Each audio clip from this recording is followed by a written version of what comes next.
Tahun demi tahun, pengembaraan yang dilalui pasti meninggalkan memori yang cukup bererti. Alami kemasyhuran tamadun Islam, ikuti jejak langkah para nabi dan rasul yang menyimpan 1001 kisah bersejarah. Ramadan ini, Baraka membawakan Jejak Rasul. Jumaat hingga Ahad 6.30 petang, hanya di TV3.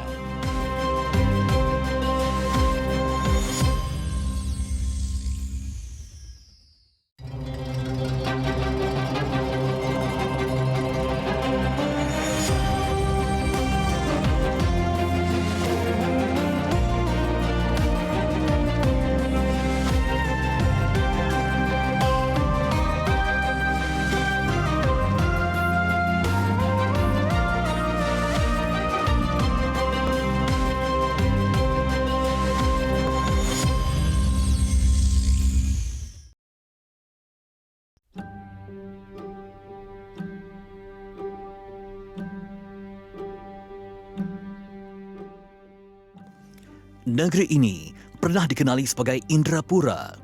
Ibu negeri atau bandar dirajanya ialah Pura, yang kemudiannya dikenali sebagai Pekan. Sungai Pahang ialah sungai terpanjang di semenanjung Malaysia.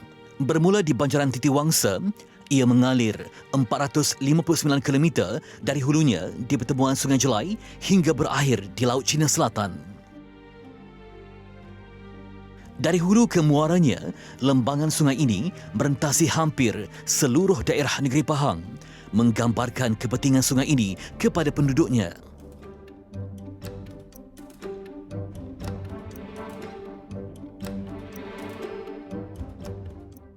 Pusat kesultanan lazimnya berada di lokasi yang strategik.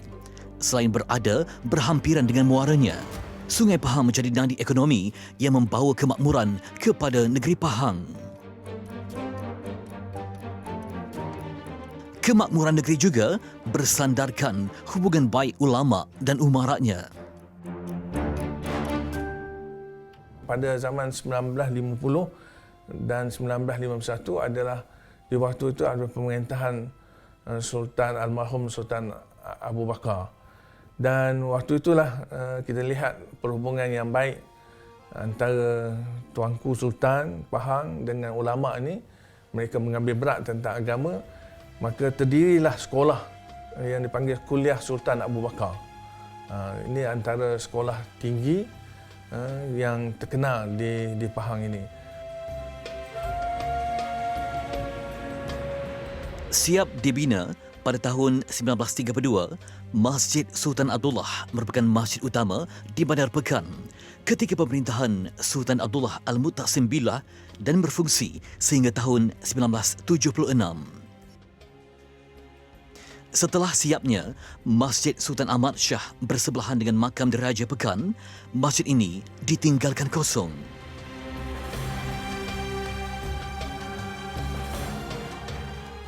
Ia dirasmikan sebagai Museum Masjid Sultan Abdullah pada 21 Oktober 2016, menjadikannya satu-satunya institusi museum Islam yang membawa konsep museum dan masjid.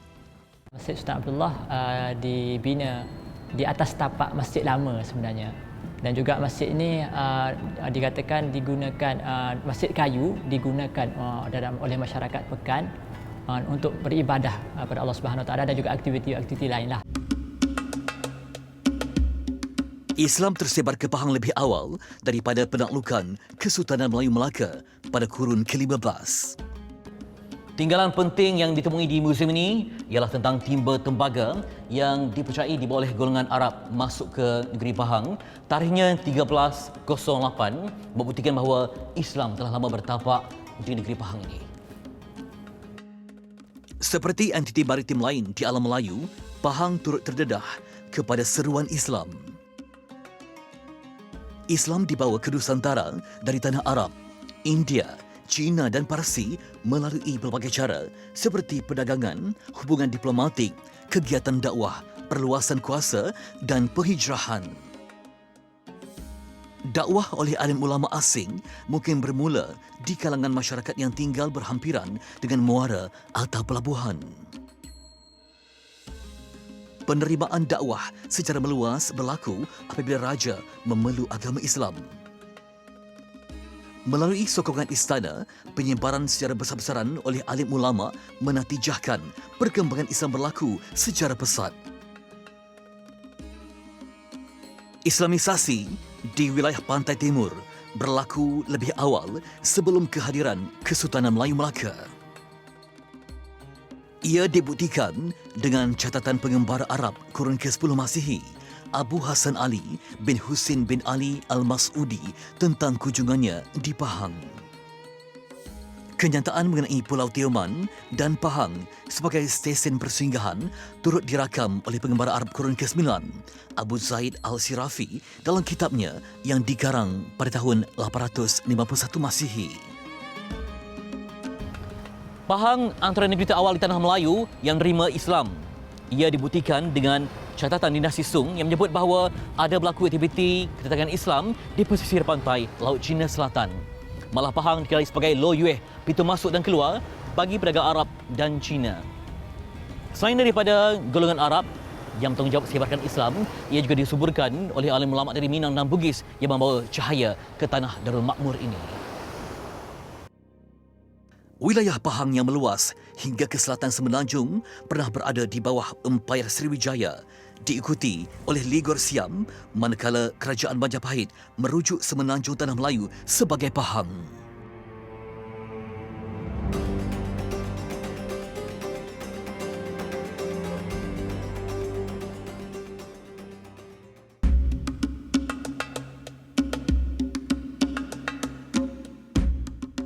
Kampung Permatang Pasir yang berhampiran dengan Kuala Sungai Pahang mungkin pernah menjadi tempat pemukiman orang Arab.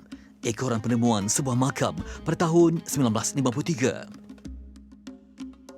Makam bersama batu nisan Aceh ini menjadi dalil kehadiran Islam di Pahang lebih awal berbanding Melaka dan Terengganu. Kebiasaannya pendakwah-pendakwah yang datang biasanya mereka menemui ataupun menghadap Buah Dui Tuanku ni. Dan mereka apabila dapat kebenaran untuk mengajar sebagainya, mereka bebas. Sebab tu mereka boleh datang dan berkhidmat apabila meninggal, boleh dikebumikan. Dan batu nisan tu menunjukkan seolah satu gambaran bahawa inilah Islam yang telah datang. Batu nisan asal telah dipindahkan ke Muzium Masjid Sultan Abdullah di Pekan. Kubur individu yang tidak dikenali ini masih berada di tempat yang sama. Orang yang datang ni adalah orang yang berilmu dan orang yang memang ada satu keistimewaan. Mana kalau tidak, takkanlah batu nisan yang tulis yang dengan sempurna, kullu nafsin za'iqatul maut misalnya, diletakkan kepada kubur yang dah tentulah kubur yang ini adalah mungkin ulama yang pernah mengajar di kawasan inilah. Penemuan makam ini pada tahun 1953 amat penting kerana ia membuktikan Pahang adalah negeri paling awal menerima kedatangan Islam. Ia juga petunjuk kehadiran orang Arab di Pekan.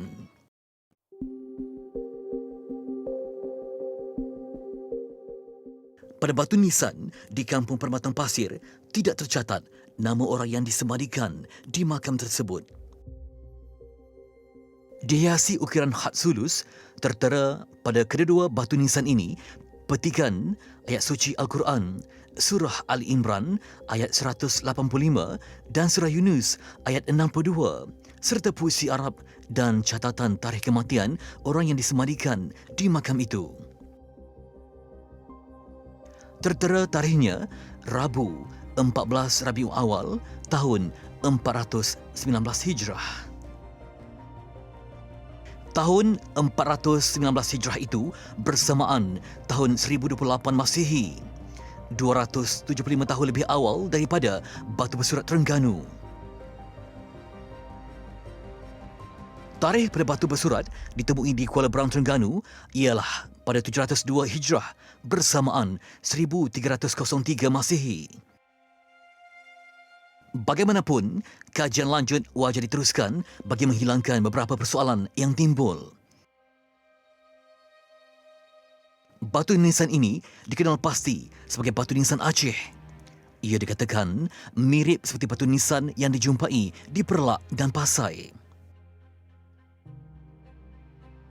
Berdasarkan kajian Profesor Dr. Osman Yatim yang membahagikan batu nisan Aceh kepada 14 jenis, reka bentuk batu nisan permatang pasir pekan ini dikelaskan dalam jenis F yang lazimnya dari kurun ke-16 Masihi. Pengkaji sejarah merumuskan batu nisan permatang pasir ini menandakan kedatangan Islam ke Pahang.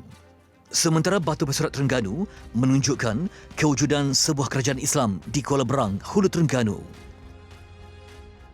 Jadi kita harus jelas dan membezakan tentang dua aspek, iaitu kedatangan Islam, penyebaran Islam, dan juga tentang kerajaan Islam. Ya, itu dua perkara yang berbeza. Ya. Jadi saya setuju bila mengatakan bahawa kewujudan batu nisan hanya menunjukkan bahawa orang Islam meninggal di situ dan adanya batu nisan di situ. Ya. Tetapi ia juga memberikan kita signal bahawa ia menunjukkan bahawa telah mewujud komuniti Islam di situ. Pekan sememangnya mempunyai komuniti Said atau Melayu berketurunan Arab. Masyarakat Arab berketurunan Said telah bermukim di Pekan pada abad ke-15 lagi berdasarkan penemuan perkuburan mereka di daerah ini. Allahumma salli wa sallim wa barik alaihi wa ala alihi sallallahu alaihi wa lam tusunnata man ahya adh-dhalama ila nishtakat qadamahu ad-durra min warami sallallahu alaihi وشد من سغب أحشاه وطواه تحت الحجارة كشحا مترف اللدم. Kepingan kayu yang terukir kata burdah, yakni syair Arab yang biasanya melambangkan rasa cinta kepada Rasulullah. Amalan bagi golongan Ahlul Bait, keturunan Said dan Syarif yang biasa menyembahkan rasa cinta mereka pada tulisan-tulisan yang terkandung isi bahasa yang cukup indah. Dan kesinambungan daripada burdah ini terdapat pada beberapa tempat, antaranya Masjid Abidin di Kuala Terengganu. Ini adalah amalan golongan Said yang biasa dilakukan untuk berdakwah pada sesama, memuji ataupun mengungkap rasa cinta kepada Rasulullah yang dicintai. Golongan Said terkenal sebagai antara golongan yang berdakwah dan mengembangkan Islam di Pahang Darul Makmur.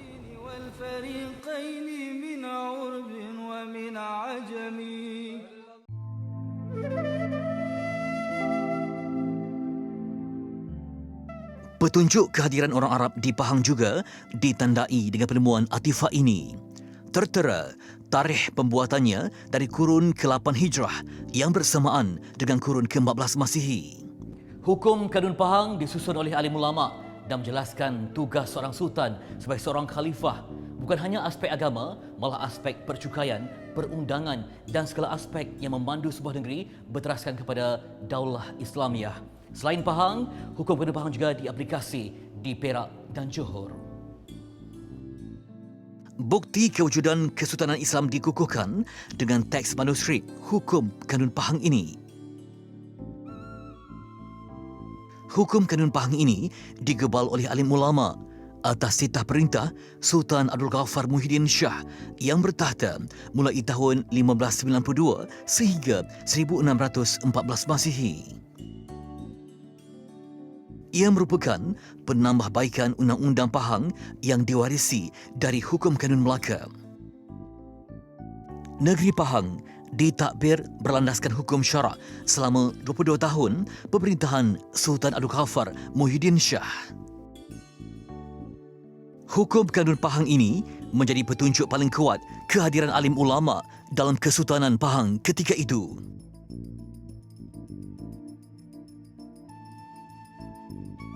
Lebih kurang 1.5 km dari Muzium Masjid Sultan Abdullah ialah makam condong di Kampung Mengkasar. Di sinilah bersemadinya Sultan Abdul Ghaffar Muhyiddin Shah bersama ananda baginda Raja Muda Abdullah dan puteri bongsu Chandra Dewi, Ibu Sultan Iskandar Sani. kemanggatan penuh tragedi, Sultan Pahang itu bersama pewaris tahtanya menamatkan dinasti keturunan Kesultanan Melaka di Pahang. Keberadaan batu-batu nisan ini tercatat dalam kitab Bustanus Salatin yang ditulis oleh ulama Aceh terkenal, Syekh Nuruddin Ar-Raniri. Sultan Iskandar Sani yang ditabalkan di Aceh telah menitahkan batu nisan di sini digantikan dengan batu nisan Aceh sekitar tahun 1638. Seperti bapa saudaranya, Sultan Abdul Ghaffar Muhyiddin Shah, Sultan Iskandar Sani juga merupakan seorang sultan yang soleh, melaksanakan syariat Islam dalam pemerintahan dan sangat mencintai ulama. Baginda mendapat bimbingan seorang ulama Aceh yang sangat berpengaruh, iaitu Syekh Nuruddin Ar-Raniri. Syekh Nuruddin Ar-Raniri pernah menetap dan berdakwah di negeri Pahang. Begitu juga Syekh Hamzah Fansuri, juga ulama Aceh yang terkenal. Kehadiran dua orang ulama Aceh itu di Pahang menunjukkan bahawa negeri ini pernah menjadi pusat pengajian Islam Nusantara sekitar tahun ke-16 dan ke-17 silam. Islam bukan sahaja disebarkan ke Pahang oleh golongan Said atau masyarakat Arab. Bahkan penghijrahan orang Bugis dari Makassar, Sulawesi Selatan turut meninggalkan pengaruh yang besar di Pahang. Mufti Pahang yang pertama adalah Tok Mengkasar. Ya. Jadi saya lihat itu memberikan justifikasi yang kuatlah bahawa sumbangan orang Makassar dan juga orang Bugis ya, yang datang ke Pahang ya. Dan dia menyebut juga peranan Sultan sendiri, Sultan Abdul Jalil yang menjemput mengalu-alukan kedatangan tokoh-tokoh ulama ini yang memainkan peranan dalam perkembangan Islam di negeri Pahang ya.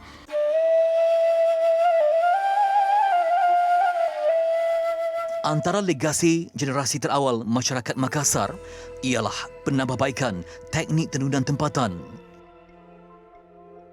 Tenunan Pahang dipercayai berasal dari Sulawesi. Ia dibawa masuk ke negeri ini sekitar abad ke-16 semasa orang Bugis diketuai Tok Tuan atau Keraing Aji berhijrah dari Makassar ke Pekan. Beliau dikatakan bertanggungjawab dalam memperbaiki teknik tenunan tempatan. Hari ini, dengan keunikannya yang tersendiri, ia dikenali sebagai Tenunan Pahang.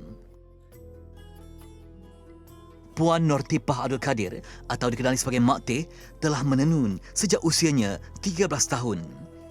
Hari ini, pada usia 75 tahun, beliau yang berketurunan Keraing Aji meneruskan legasi nenek moyangnya. Tenun Pahang ni dia memang daripada dulu-dululah termasyhur. Sebabnya Tenun Pahang ni dia sebab Keraing Aji sendiri memberitahu membuat Tenun Pahang ni dia dengan halus. Dia suruh jaga kualiti betul kain tenun ni. Jadi walaupun dia dah tak ada, walaupun hingga ke pengkat Mak Teh ni sendiri pun Mak Teh masih lagi jaga atas nasihat dia tu. Sehari selembar benang lama-lama menjadi kain ialah peribahasa yang terhasil daripada pengalaman menenun seperti ini.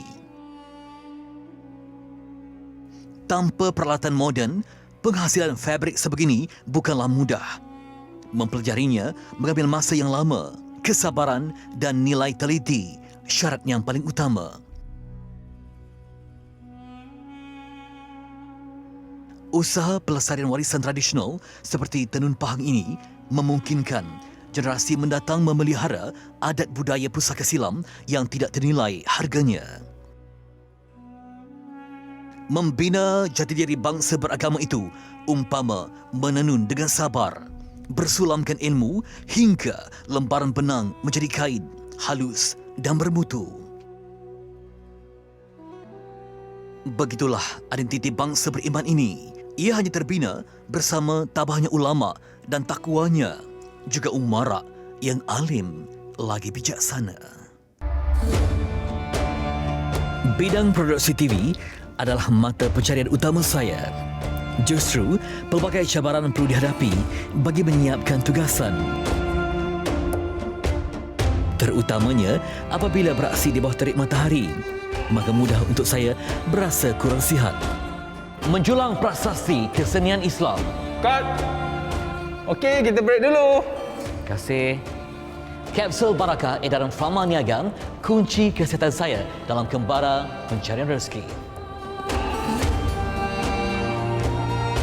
Batu nisan dipercayai milik seorang ulama yang dihormati ditemui di kampung Perbatang Pasir. Diproses menggunakan teknologi cold press oleh kilang bertaraf pharmaceutical dari Timur Tengah, kapsul ini mengekalkan nutrisi habatus sauda. Barakah, ekstrak habatus sauda bermutu tinggi.